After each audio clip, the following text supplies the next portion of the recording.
O mundo não percebeu o momento exato em que cruzou o ponto sem retorno. Não houve um anúncio oficial, nem um sinal único e inconfundível. O que houve foi uma sequência de pequenas concessões, cada uma aparentemente necessária, cada uma justificada pelo medo, pela crise ou pela promessa de estabilidade. As pessoas acordavam, iam trabalhar, olhavam as notícias e repetiam para si mesmas que tudo estava sob controle, mesmo quando os sistemas globais começavam a falhar diante de seus olhos. As profecias sempre disseram que o fim não começaria com destruição visível, mas com normalização do absurdo. Guerras constantes em regiões diferentes do planeta deixaram de causar choque.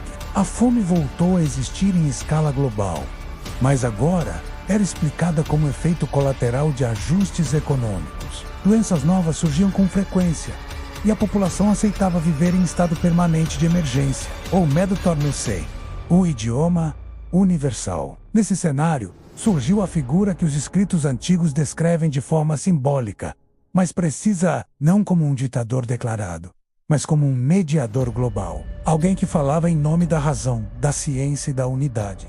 Ele não negava Deus publicamente. Apenas dizia que a fé precisava evoluir, adaptar-se, tornar-se funcional. Seu discurso não era agressivo, era sedutor. Prometia o fim dos conflitos, a redistribuição de recursos e a reconstrução de uma ordem mundial estável. Os textos do livro de Daniel afirmam que esse poder final surgiria diferente de todos os outros, porque não governaria apenas territórios, mas consciências. E foi exatamente isso que aconteceu. Leis globais começaram a surgir com o argumento de proteger a humanidade de si mesma. A liberdade foi redefinida como obediência ao sistema. Questionar passou a ser visto como extremismo. Discordar tornou-se ameaça à segurança coletiva. Enquanto isso, os sinais descritos no livro do Apocalipse começaram a se manifestar de forma inegável. Crises simultâneas atingiam o planeta.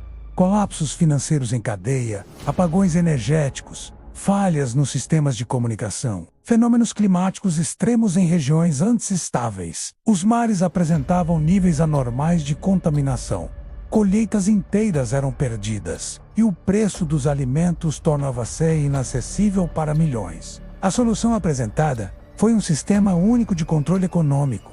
Nada foi imposto de forma brusca. Primeiro veio como opção, depois como necessidade, por fim, como única alternativa viável. A promessa era simples: ninguém passaria fome, ninguém ficaria sem acesso a recursos básicos, desde que aceitasse fazer parte do novo sistema. O que as pessoas não perceberam de imediato foi que não estavam apenas aceitando uma tecnologia, mas entregando sua autonomia. Os escritos sempre deixaram claro que a marca da besta não seria apenas um sinal físico, mas uma decisão espiritual. E essa decisão começou quando as pessoas escolheram sobreviver a qualquer custo, mesmo que isso significasse negar princípios, calar a consciência e abandonar a verdade. Muitos sabiam que algo estava errado, mas diziam a si mesmos que era temporário, que depois tudo voltaria ao normal. As profecias, no entanto, afirmam que o antigo normal nunca retornaria. À medida que o sistema se consolidava, uma divisão silenciosa surgia na humanidade. De um lado, os que aceitavam plenamente a nova ordem, confiando que estavam do lado certo da história. Do outro, um grupo cada vez menor que se recusava a se submeter completamente. Esses não formavam um exército visível. Eram pessoas comuns, espalhadas pelo mundo, ligadas por convicção e não por organização. Os textos dizem que seriam perseguidos, não necessariamente por armas, mas por exclusão total.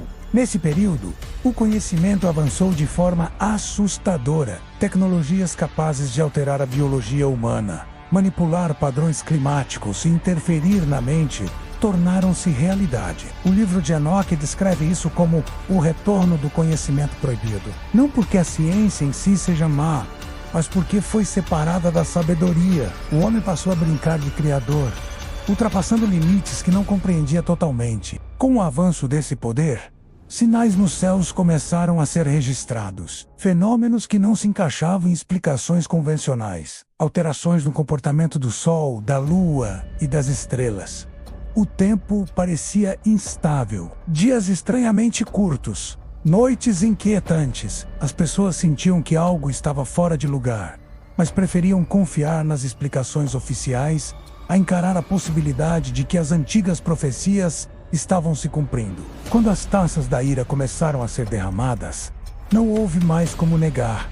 Doenças surgiram sem tratamento eficaz. Regiões inteiras foram tomadas por escuridão prolongada. O calor tornou-se insuportável em algumas partes do mundo, enquanto outras enfrentavam frio extremo. O sofrimento era global, mas o arrependimento não veio. As pessoas não se voltaram para Deus. Voltaram-se contra Ele. Culparam o céu, a criação, o acaso, qualquer coisa que não exigisse mudança interior. O clímax se aproximou quando as nações, agora praticamente unificadas sob um único comando, voltaram-se contra o que restava de resistência espiritual. A narrativa oficial afirmava que esses grupos eram responsáveis pelo caos, por se recusarem a cooperar. O confronto final não foi anunciado como guerra religiosa, mas como uma operação de manutenção da ordem mundial. Foi então que aconteceu aquilo que os escritos descrevem de forma clara e aterradora. A intervenção não veio gradualmente, veio de forma absoluta. O sistema global entrou em colapso em um único momento.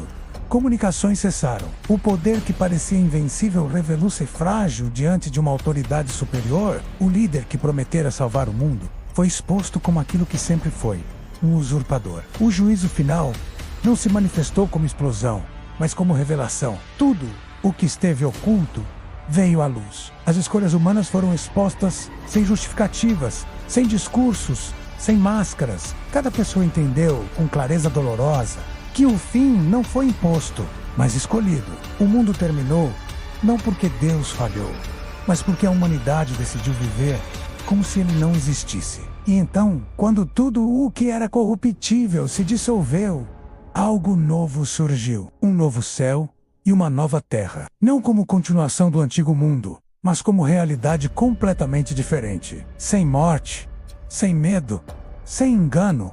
O tempo perdeu seu domínio. A verdade tornou-se permanente. As profecias sempre deixaram claro: o fim do mundo não é o fim da história. É o fim de uma mentira sustentada por séculos. O verdadeiro terror não está no juízo, mas na recusa humana de ouvir enquanto ainda havia tempo.